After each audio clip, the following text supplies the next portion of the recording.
Шығыс маржаны Самарқанды, Бекзат Бұхараны, қиял ғажайып Хиуаны, достық пен тарихтың ордасы Ташкенді, жалпы алғанда күн шуақты, тұрмысы тұрақты, Өзбекстанды боямасыз болмыста көргіңіз келсе, мархабат. Біз қиырға аттанып қызық іздейміз, қазақ іздейміз.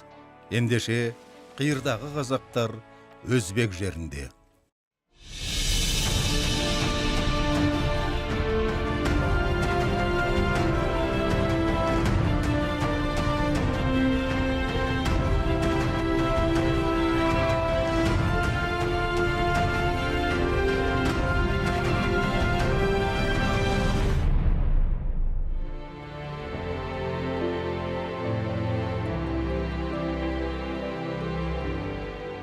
Төрткүл дүниеге тарадай шашылған 5 миллионға жуық қазақ бар. Олар қазір әлемнің 30-дан астам елінде тұрып жатыр. Қазақтар ең көп қоныстанған мемлекеттің бірі Өзбекстан. Мұнда 1 миллионның үстінде қазақ мекендеп отыр. Бұл екі халықтың тілі мен ділі бір, арман үміттері, мұрат мақсаттары бір, жүрегі ортақ. Олар той жиындарда бірге көкпар тартысып, кең жайлауларда бірге мал бақса, егіс алқаптарында бірге тер төкті. Бір-бірінен қыз алып, қыз берісіп, өзара құда жекжат болған халық. Сондықтан да қазақтар өзбек өз ағам десе, өзбектер жолдасың қазақ болса, жолыңнан адаспайсың дейді. Өзбекстандағы қазақ ұлты миллионнан астам жасап келеді. Өзбекстанда ең күрделі, ең зиялы біздің азаматтарымыз осы Ташкент уәлаятында, Ташкент қаласында. Ташкент уәлаятында 350 мың қазақ бар. Ташкент қаласында 47 мың қазақ бар. Қазақ пен өзбек братанның тете өскен баласындай. Әзілі жарасып, арадағы сыйластық үзілмеген. Көршілес жатқан екі елдің әдебиеті де, мәдениеті де, тіпті мазары мен базары да бір болған. Қазақтың үш ұлы биінің екеуі Өзбекстан жерінде жатыр. Әу бастан екі халықтың ұлы тұлғалары Шайхан Тауыр мен Төле би кесенесі Ташкент топырағында тұрған болса, Науаи өңірінде Сейітқұл әулие, Әйтеке би және өзбектің ұлы тұлғаларының бейіттері де іргелес қойылған. Мұхтар Әуезов пен Ойбек, Сәбит Мұқанов пен Ғафур Ғұлом сынды қаламгерлердің достық қарым-қатынасы екі елдің мәдени байланысын нығайтты. Тарихқа терең де енсек, екі елге ортақ дүние көп.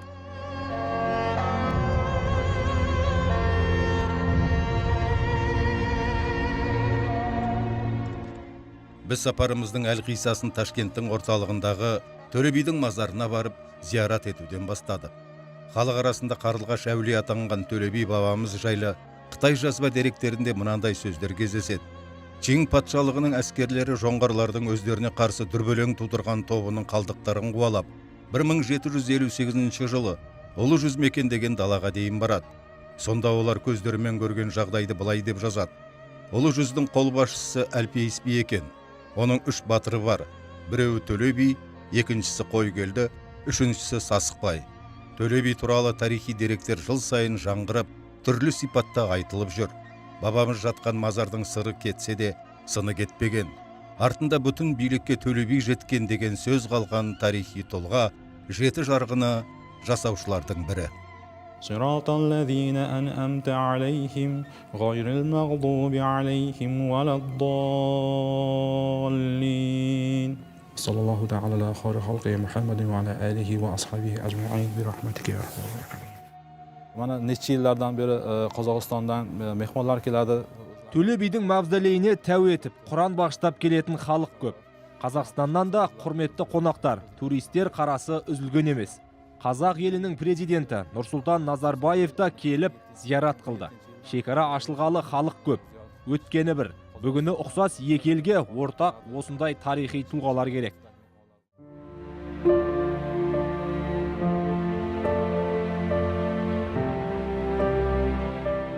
Қазақ алыс сапарға шыққанда әруақты кісіден баталады.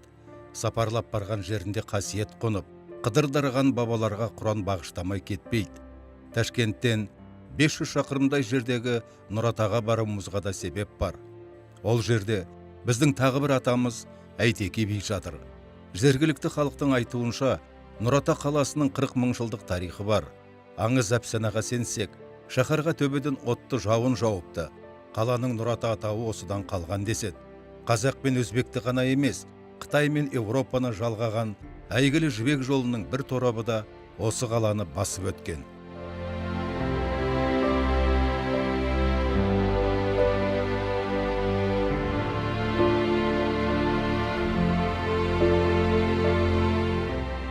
Про Айтекебе народ все время говорил, это место, где захоронено.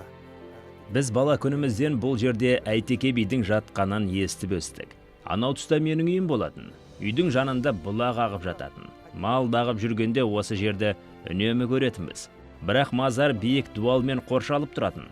Мен 1989 жылы осы музейдің директоры болдым. Сол жылы қазақ ғалымдары мен археологтары келіп зерттеу жүргізе бастады. Менімен де ауылдағы ақсақалдармен де көп әңгімелесіп, Әйтеке бидің дәл осы жерде жерленгеніне әбден көз жеткізді. Ақыры Әйтеке бидің сүйегін алып кетіп зерттеу жүргізді. Тексеру жүргізгеннен кейін қайта арулап орнына қойды. Содан кейін ғана Әйтеке бидің осы мавзолей бой көтерді. И потом начало построение этого мавзолея Айтеке би.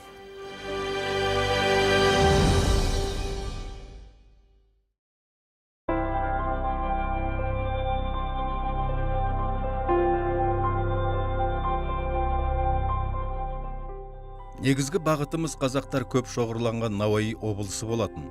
Бірақ Өзбекстан жеріндегі тарихи нысандар мен көз қызықтырар күмбезді кесенелер бізді барар бағыттан тайдыра берді. Әйгілі Ғафиздің екі шумағы бар еді ғой. Шираздағы түрк аруы, сүйсе мендей бейшараны берер едім, бір меңіне Самарқанд пен Бұхараны дейтін. Өзбек жеріне келіп тұрып, Самарқанға соқпай өту, әйгілі Әмір Темірге тәу етпеу күнә сияқты көрінді. В 1404 году Амир Темур приказывает построить это мавзолей сначала. Бұл мавзолей 1404 жылы Әмір Темірдің сүйікті немересі Мұхаммед Сұлтанға арнап салынған екен. Мұхаммед Сұлтан 1403 жылы қайтыс болады. Мавзолей салынғаннан кейін 5 айдан соң Әмір Темірдің өзі де қазақ даласындағы Отырар қаласында Қытайға жорыққа аттанып бара жатып көз жұмады. Мазардың ішінде таза нефриттен қаланған тас бар. Ол өте бағалы тас. Әрі халық оны емге пайдаланған. Күн сәулесі түскенде тастың түсі жасыл болып өзгереді. Ал мына бұрышта Әмір Темірдің өзі отырған тақ тұр. Ал жанындағы ыдыс қасиетті суға толып тұратын болған. Мраморная чаша была наполнена лечебной водой.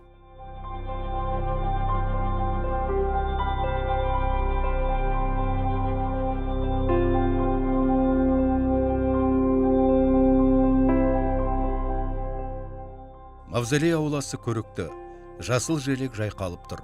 Өзбек халқы Ақсақ Темірге қатысты барлық аңызды жырдай қылып айтады. Әмір Темірдің жарыққа шығар алдында анар шырынын толтырған астауы да осында. Қанша жауынгер қайтыс болса, сонша кесе шырын құйыпты. Жыл 12 ай бұл жерден турист арылмайды.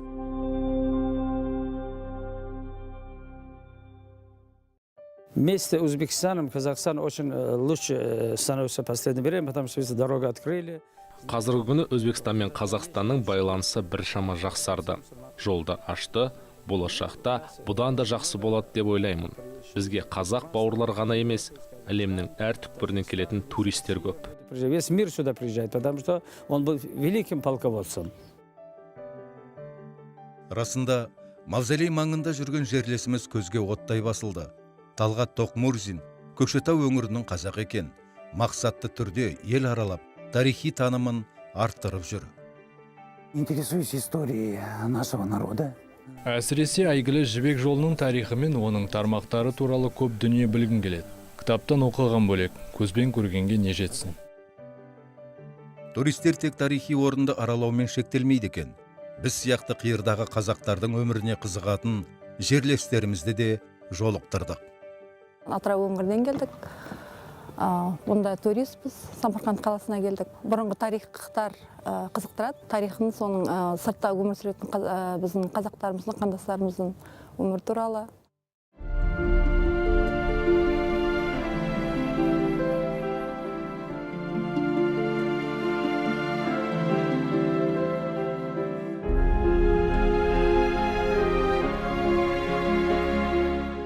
Самарқанның қазіргі дәулеті мен сәулетінің негізін қалаған Әмір Темір деп толық сеніммен айтуға болады.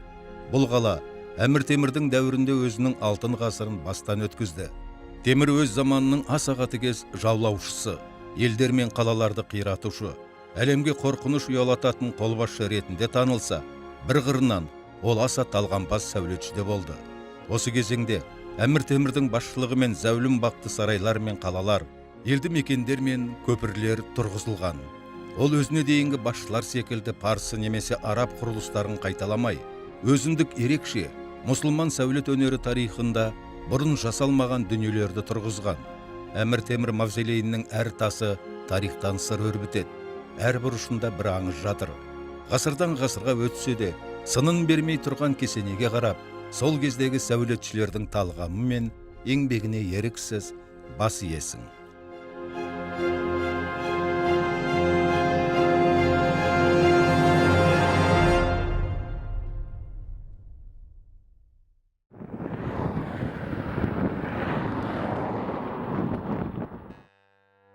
Самарқаннан құшақ-құшақ әсермен шыққан біз Науайға жол тарттық. Жолайтау шатқалына тоқтадық. Міне қызық, шатқалдағы таңбалы тастар біздің елдегі петроглифтермен бірдей екен. Қасымыздағы жол серіктер таңбалы тастың есте жоқ ерте заманнан бар екенін айтты. Бұл Сармышсай петроглифтер еді. Бұл таңбалы тас ЮНЕСКО-ның бүкіл әлемдік мұралар тізіміне енген.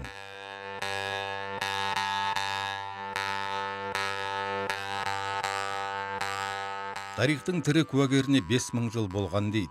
Жергілікті тарихшылар біраз зерттепті.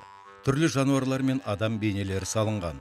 Арқар, бұғы, аң аулап жүрген адам бейнесі, қазір Өзбекстан аумағында кездеспейтін түрлі жануарлардың суреттері тастарға аса бір ыждахаттылықпен қашалыпты. Бәлкім, болашақта біраз зерттеушілердің кәдесіне жарап қалар деген оймен біз тастағы бүкіл таңбаларды таспаға түсірдік.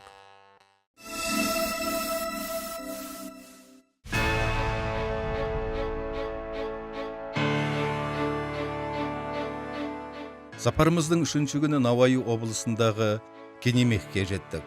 Жолы болар жігіттің алдынан жеңгесі шығады, ал жолы болар журналистің алдынан қызықты оқиғалар кездеседі. 2 жас бақытты болсын, өссін, өлсін, көбейсін, осылардың қызықты күндерін көрейік. Кенемехте той болып жатыр екен. Той иесі Қалдыгүл Бабамұратова келін түсіріп соған той жасапты. Жас шаңырақтың тойына біздің сапарымыздың тұспа-тұс келгенін жергілікті жұрт жақсылыққа балады. Өте қуаныштымын, балдарым бақытты болсын, келіні мен балам, халқыма рахмет, қазақтан қыз алып отырмын, бейбітшілік болсын, той көп болсын, балдар бақытты болсын, әрқашан аман болыңыздар. Кенемех кенді жер деген мағына береді екен. Бұл өлкеде мыңдаған қазақ тұрады. Жергілікті қазақтар 90 жылдық тарихы бар таза қазақ тілінде білім беретін мектеппен мақтанады. Кенемектегі қазақ жұрты төл тарихын жақсы біледі. Оны жастарға насихаттаудан жалыққан емес. Өйткені тамырымыз ата жұртта деп есептейді. Байбек ұлы Әйтеке би Абылай хан тұсында өмір сүрген, оның мазары, яғни жерленген жері Өзбекстанның Нұрата деген жерінде жайласқан болып саналады. Гүлшат Әбдірахманова өңірдегі қазақ балаларының ана тілін жетік біліп өсуіне ықпал етіп жүрген ұстаз. Әйтеке Төле билердің шешендік өнерін айтуымен шектелмейді.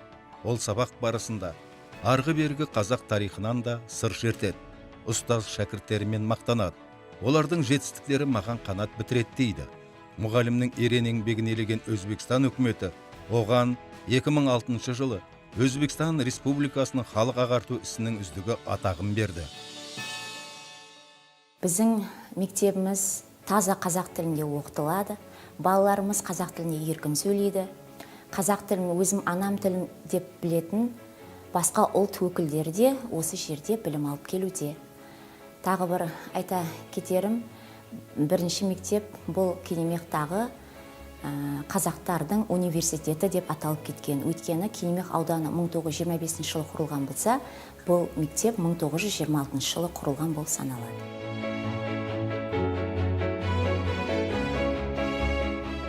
Балалардың да қазақ тілі мен әдебиеті пәніне деген қызығушылығы зор. Оны жалын атқан көздерінен ақ байқадық. Оқушылар қазақ классиктерінің өлеңдерін жатқа айтады. Абайдың өлеңін нақышына келтіріп оқыған шәкірттерге қарап сүйсініп қалдық. Мен жазбаймын өлеңді ермек үшін, жоқ барда ертегіні термек үшін, көкірегі сезімнен тіл оралды, жаздым үлгі жастарға бермек үшін. Абай өлеңді ермек үшін жазбадым дейді. Болмасақ та ұқсап бағып, қиырдағы қазақты іздеп фильм жасауымызда ермектен туған іс емес. Бізде осы фильм арқылы жастарға үлгі беріп, түп тамырынан ажырамауына септігімізді тигізгіміз келетінін айттық. Біз барған мектеп бұрынырақта бұл мектеп Абай атында болған екен. Бірақ соңғы жылдары бұл елде білім мекемелеріне кісі атын беру дәстүрі тоқтатылыпты. Тек нөмірленетін болыпты. Білім ордасында 250 бала оқиды. Жоғары санаттағы 32 мұғалім сабақ береді. Осы жылы жоғарғы сыныптар ашылып, 24 түлек Қазақстаннан білім алмақ. Кенемек ауданында 35 жалпы орта білім беру мектебі бар, соның 28-і қазақ тілінде білім алып келеді. Міне биыл мынау елбасымыздың қалауыменен 10-11 сыныптар ашылды. Бұл сыныптарымыздың мына екі елдің мемлекеттің қарым-қатынасының нығаюыменен байланысты осы түлектеріміз 11 сыныпты бітіргеннен кейін Қазақстанға барып оқуға қалауын білдіріп келеді. Өзбек мемлекеті жастардың білім алуына басымдық береді. Әсіресе көрші елдермен мәдениет, білім жағынан байланысты нығайтқан. Былтыр Өзбекстанда Қазақстан Республикасының жоғарғы оқу орындарының білім көрмесін ұйымдастырды. Ел астанасы Ташкент шаһарында өткен Қазақстан білім беру күнінде мемлекетіміздің жоғарғы оқу орындары қатысып, қазақ жерінде оқуға ниет білдірген түлектерге тиімді ұсыныс, нақты көмек жасаған. Өзбекстанның жоғарғы оқу орындары Қазақстанның білім беру мекемелерімен бірге заман сұранысына сай мамандарды даярлауға дайын. Қазірдің өзінде 20-ға жуық білім ошағы өзара келісімге қол қойған. Соның негізінде бүгінгі таңда бірнеше қазақ жастары сол елде білім алып жатыр. Ал тиісінше Өзбекстаннан келіп оқимын деген түлектерге арнайы бір жылдық курстар да ашылған. Ары қарай жоғарғы оқу орындарында білім алады.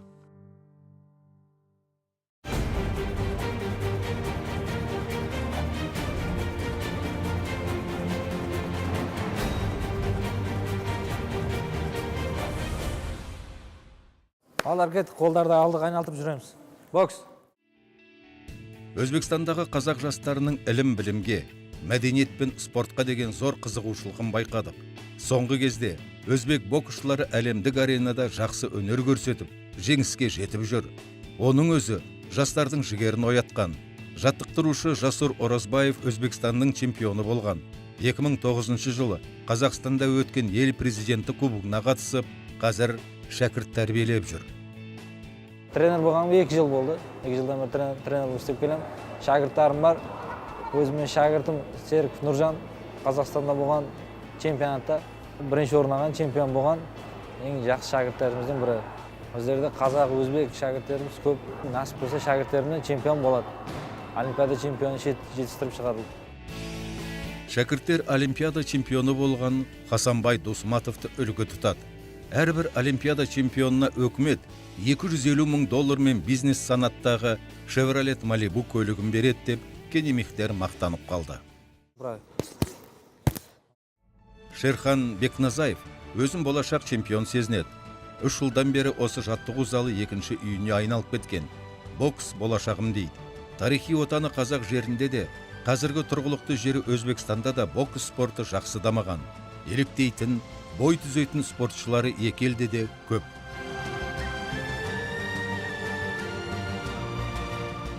Бокс маған ұнады, өзім келіп тұрам.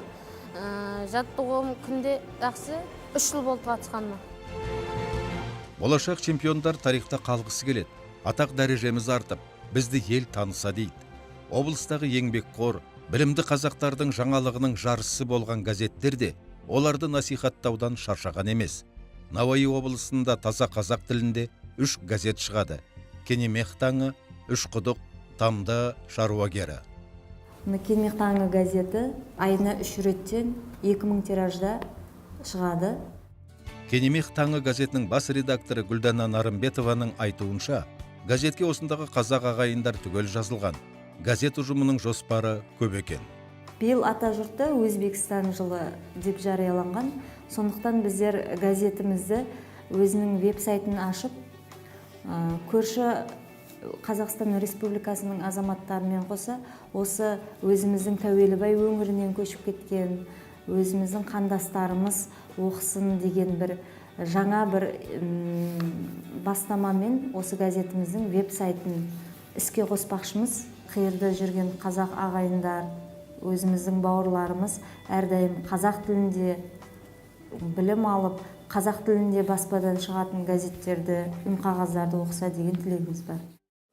Балалар, қазір біздің ұлы композиторымыз Дәулеткерей Шығайұлының жаңағы түркімен күйін, Гөріғылына арналған түркімен күйін әдемілеп бастап, жаңылыспай, қателеспей, әдемілеп орындап беруге тырысамыз. Жарай ма?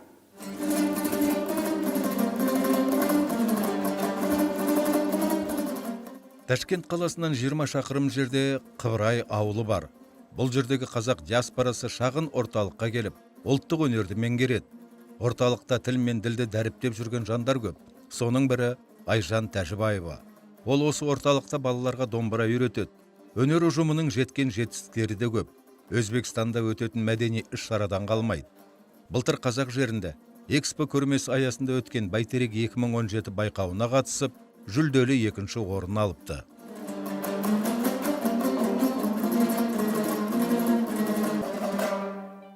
Биыл Күй атасы Құрманғазының туылғанына 200 жыл болады. Сол шараның себебімен біз осы Қыбырайда тұратын қазақ балаларына Құрманғазының күйлері, ол туралы сабақтар, оның өмірбаяны жайлы біз әлбетте сабақтар ұйымдастырып, ашық сабақтар өтеміз. Менің міндетім Құрманғазының күйлерін болашақ ұрпаққа жеткізу. Шәкірттердің де талабы зор.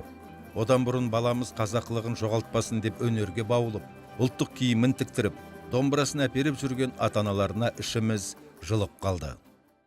Отқа түстің, суға түстің мен үшін, енді міне бағың берді жемісің. Бала қыранышыңға шықса бұл күнде, мұның бәрі әке сенің жемісің. Руслан жас домбырашы әрі әнші. Құрманғазының балбырауының түркмен мен кеңес күйлерін тартуды үйреніп жүр.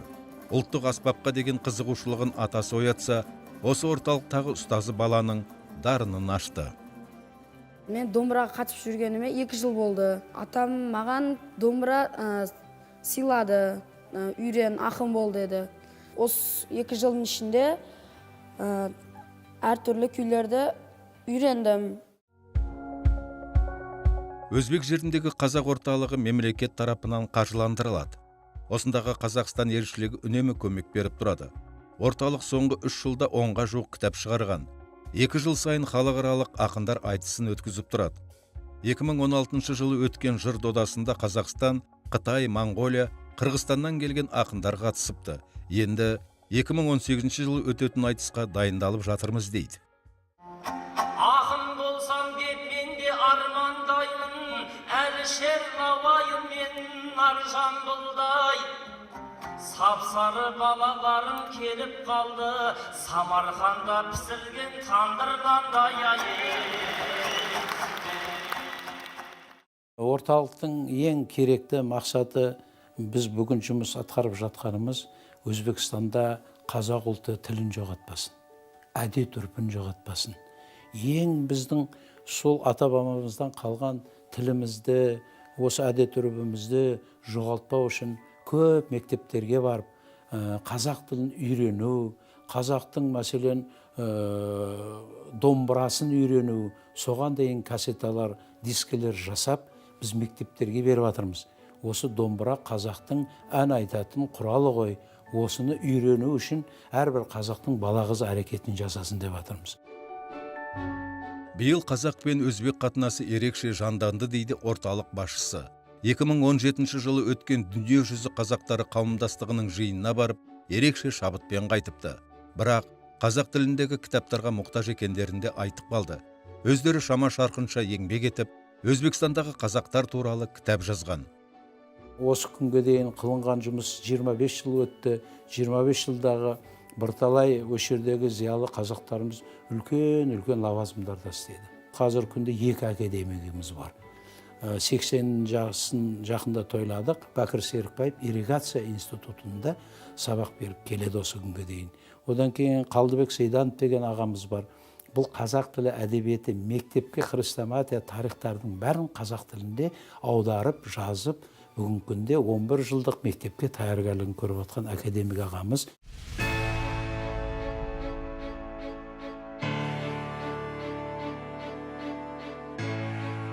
Бұл жақта қазақ мақтанатын қазақ көп. Соның бірі Бәкір Серікбаев. Ол Ташкент ирригация және мелиорация институтының профессоры, техника ғылымдарының докторы. Ғалым ұстаздың жетекшілік етуімен 6 ғылым докторы, 15 ғылым кандидаты шыққан. Өзбекстанның президенті Шавкат Мирзиев те дәл осы профессордың алдын көрген. Біздің институтымызды бітірген құрметті Шавкат Мирзиевтің президент болғаны, оның алдында премьер-министр болды, өзімізде істеді, біз үшін үлкен мақтаныш. Жұмысын егер мен өзім бағалайтын болсам, үлкен жаңағы өзгерістер бар.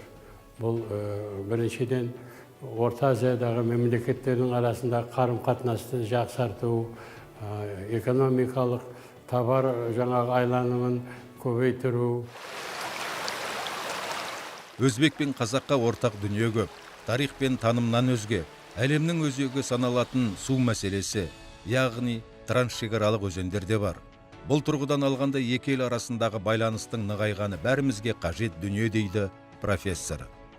Өзбекстанда 1 миллионнан астам қазақтар тұрады бүгінгі күнде. Бұл қазақтар ел үшін, Өзбекстан үшін және Қазақстан үшін меніңше алтын көпір деп айтуға болады.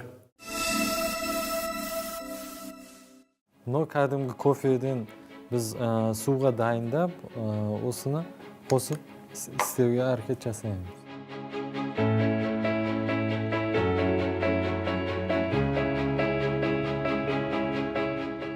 Болашақ үлкен мамандар қазір осындай шағын орталықта тынбай еңбек етіп жатыр. Жалпы өзбек халқы еңбекқор ғой. Мұндағы қазақтар да олардан қалғысы келмей, тынымсыз ізденісте жүреді. Қылғалам мен бояуды кәдімгі кофеге алмастырған талантты суретші де бар екен. Ерік Қылманов суреттің сан түрін салған. Ол сурет өнерінен өзіндік бағытын іздеп жүр. Әрбір суретші шығармашылығында ізденістері болады. Соның себебі менде ізденістерім арқылы кофеді сізіп көруге әрекет жасап көрдім. Ізденістер көп, енді мен өнер әртүрлі неде жұмыс істеймін. Мынандай шкатулкаларға сурет сызамын, мысалы.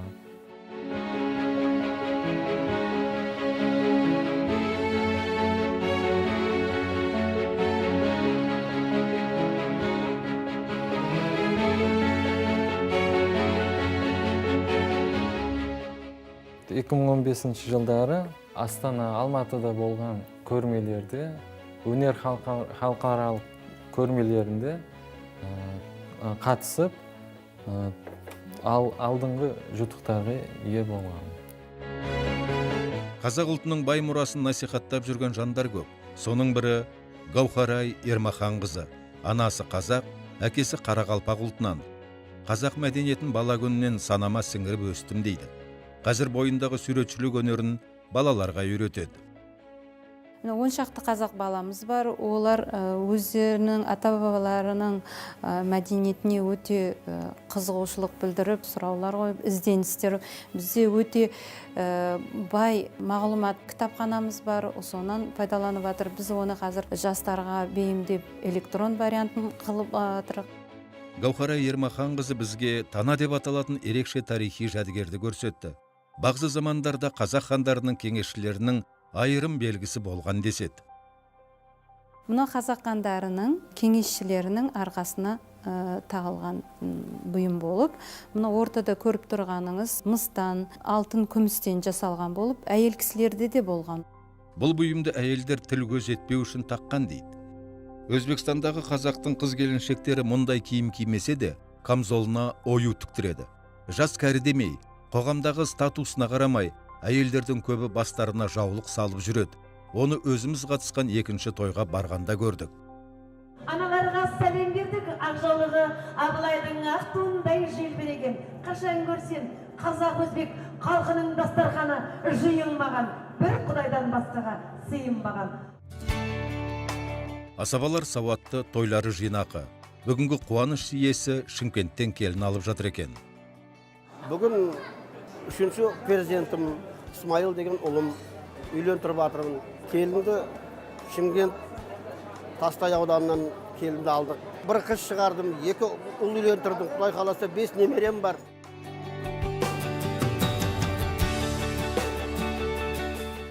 Той халықтың қазынасы. Бұл жақтың тойы біздегі тойдан кем емес. Бірақ аста төк дастархан жаю, бос ысырап жоқ. Келген қонақтар төс қағыстырып амандасып, алыстағы ағайынның бір-біріне деген ықыласын көрсетеді. Тойда да келіннің бетін домбырамен бет ашып, ұлттық өнерді ұлықтап жүрген әнші бишілерді шақырады.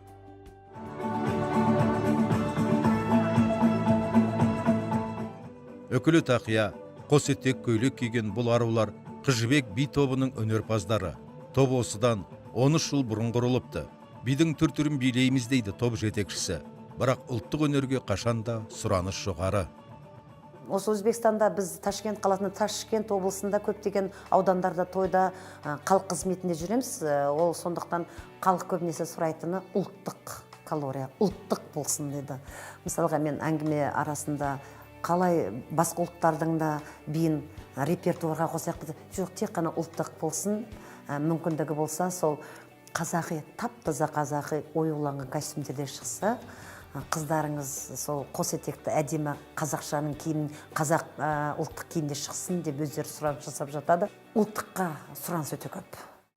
Бүгінде дүние жүзіндегі бүтін қазақтың 1/3 бөлігі өздерінің тарихи атамекені Қазақстаннан тысқары жерлерде тұрады. Халқымыздың осыншалықты тарыдай шашырап кетуінің өзіндік сыры мен себебі бар. Өз атақонысында отырып ақ, қилы замандардағы шекараны қайта бөлісудің салдарынан Қазақстаннан сырт қалып, шетелдік атанып шыға келгендері де тарихи әрі тауқыметті шындық. Өзбекстандағы қазақтар бұл күндеріне тәуба дейді. Ел іші аман, жұрт тыныш. Ең басты қуаныш, екі ел арасындағы достық байланыс қайта жанданып, тамырына қан жүгіре бастады. Қазақстанды үлкен үйі деп санайды. Ал өзбек елінде олар өгейлік көріп отырған жоқ. Осы Өзбекстанда қазақ балдарымыз, қыздарымыз өсіп келе жатыр. Сол қыздарымыз, ұлдарымыз дәстүрімізді ұмытпаса екен дейді. Солар құлағына құйып жүрсек екен дейміз. Негізі Өзбекстандағы қазақ халқы өзінің дәстүрін, өзінің тілін, дінін сол қаз қалпында сақтап, одан әрмен қарай асқақтата келуде. Неге дегенде біз өзіміздің тілімізді сақтап қалу, өзіміздің ұлттығымызды сақтап қалудың өзі үлкен адамилық қасиет деп ойлаймын.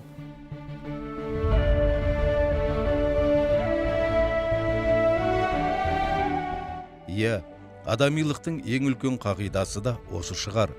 Тамырыңнан бөлінсең де, танымың мен болмысыңнан ажырамау.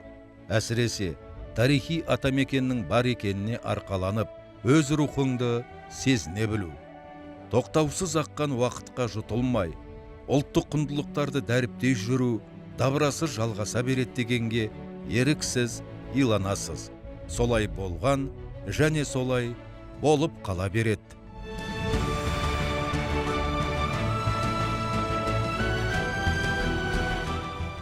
Біздің ата-бабаларымыз қиыр шығыстан батыс Европаға дейінгі, Сібірден Үндістанға дейінгі алып аумақты алып жатқан мемлекеттердің дамуында 2000 жыл бойы елеулі рөл атқарып келеді. Нұрсұлтан Әбішұлы Назарбаев.